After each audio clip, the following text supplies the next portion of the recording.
Well, hello, everybody. Welcome to the webinar. Just thought I would say hello so you can see that it's actually a person talking, not just a computer. So people have asked me, I said, yeah, I'll pop on and say hello to everybody before we get started. Anyhow, for a couple things real quick, congratulations on making it this far through the webinar or through the challenge. You guys are doing great. Just hang in there in the next couple of weeks. It should start getting easier and easier, and stay with those meal plans too. The other thing that's important is to make sure that you're following the meal plans, following the workbook, doing the exercises, just to get the full effect of everything that we're trying to accomplish. So stay in there. You guys are doing great. You should be getting your shirts this week. For those of you who've been attending regularly, we're going to reward you with a shirt. So wear those proudly because you earned them. So with that, let's go ahead and stop doing that just so I don't scare you too much and go on with the presentation. So today we're talking about the TERRIOFit challenge. We're on the Know Yourself section of the book and the exercises for that. So with that, we'll get started. Again, we want to review mindfulness because this is the key to everything of this whole thing. And mindfulness is just that non-judgmental awareness of what is happening in the present moment. And, just be aware of that automatic pilot mode that we tend to click into so much. Just being aware of what's going on, where we're going, what you're eating, what you're working on. Another little thing you can do that I noticed the other day as I was driving around. If you want to know why America is having such a problem with weight gain, just drive down the street and look at all the fast food restaurants, all the grocery stores, every place that you can get food as you're driving around town. Start noticing how many of them there are, because that's part of the problem, right? We don't have a food scarcity anymore.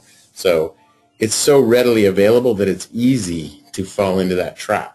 Again, the only thing we have to fight that is the mindfulness. So make sure that you start looking around and paying attention to those kind of things. All the foods, all the advertisements that are trying to entice you to come buy their food. You want to pay attention to them because you don't want them to subliminally get in your mind to think that you want to go eat that, you want to go do that. So be aware of it, but then we have the mindfulness to decide not to act on it. It's up to us. So as we're going about our day, just trying to become more mindful, hopefully now you're actually enjoying your food, eating it, tasting it, instead of just getting it down to get some calories into your body. And hopefully you've come to grips with our friend the elephant and realized that our emotional side is so much more powerful than our analytical, logical side. So unless we can get that elephant to play along with us, we're not going to have much of a chance of riding this thing if we can't get him to go along with it. So we got the little bitty rider trying to control this great big elephant. It isn't going to work unless the elephant wants to go along with it, which is part of what we're going to be talking about today.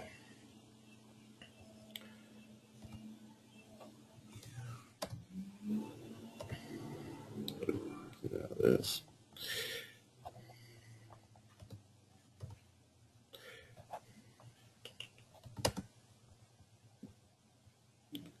Some issues getting out of there.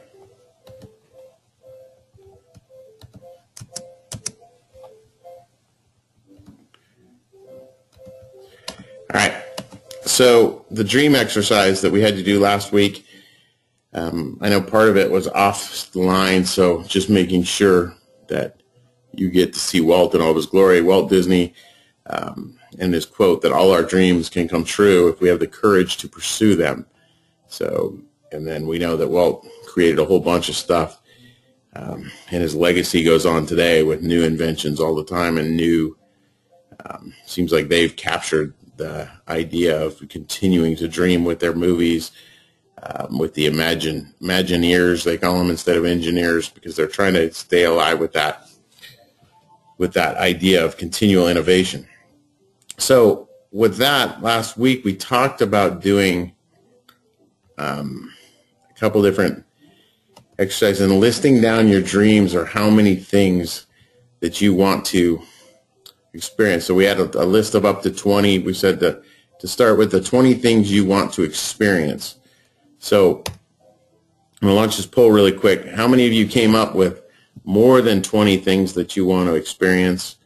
How many tapped out at the 15 to 20 level? How many of you were in the 10 to 15 range? And how many of you really struggled and had less than 10 things that you want to experience in life? So I'll give you guys a few seconds to weigh in on your votes there. So did you have a long list, a medium list, or had trouble coming up with a short list? So it looks like, well, it's interesting. You guys are split on opposite ends of the spectrum. We got about 50% of the people that had more than 20 and 50% that were less than 10. So the important thing there is to continue to work on it and to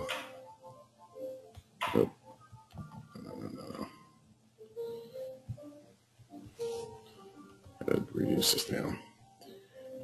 So just continue to work on that list so you have it available and know what you're trying to do. Let's see, this is usually an easier one, is how many things on that dream list, how many things do you want to have? So what did you come up with on your list there? Was it more than 20? Was it 15 to 20, 10 to 15, or less than 10 of things you absolutely want to have in your life? Whether that's material possessions or things like health, time, things like that. So go ahead and vote there real quick.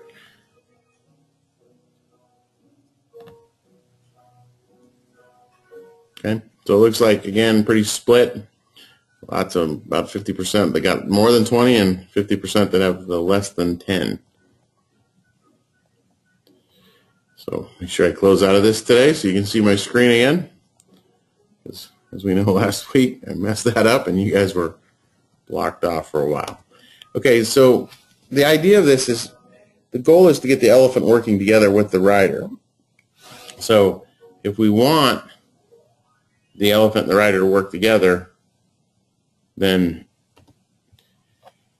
we've got to talk to them differently. The rider knows analytically why we want to go down this road, why we want to get healthy. We know the numbers, we know the statistics of why it's important.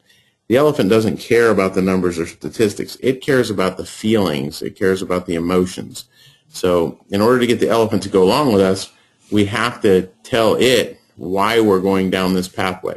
And that's what dreams do. Dreams tell the elephant what it's going to feel like, because dreams get us excited about what that's going to feel like to see that or to have that the goal we're looking for. So we've got to tell each one a different story, which is why it's important to know the statistics, but why it's also important to have the dreams in line too, because that's helping the elephant down that pathway. Because as we've talked about before, it's not a smooth pathway. We know that in order to make it down this pathway, to go from our dreams down here and then make it to navigate the path to get to our goals, it's not a smooth ride. There's going to be things in the way of our success. There's our friends who are going to tell us why that dream's too big for us, or why all the reasons that it won't happen. And relatives too will jump in, on both the good and bad side of why it's good to go for it, or why it's probably too much for us and our limitations. The world's full of pessimists, so there'll be lots of people telling you why you can't accomplish anything. But then there's a whole bunch of internal stuff too, guilt and fear. And the big thing again is the mindfulness aspect of this, of knowing all this so that we can prepare for it the best way possible. Because in reality, it's not necessarily just it's not us, right? We now know that if we want to go down this path, we have to not only get the rider or the analytical person, but we have to get the elephant to navigate down this. And if there's things that are going to hurt the elephant or get in the way emotionally of the elephant, those are the bigger problems that we're going to have to face. So again, it's just awareness and trying to clear the pathway as much as possible. The more we can clear the path, the better the chance the elephant has of making it down this road.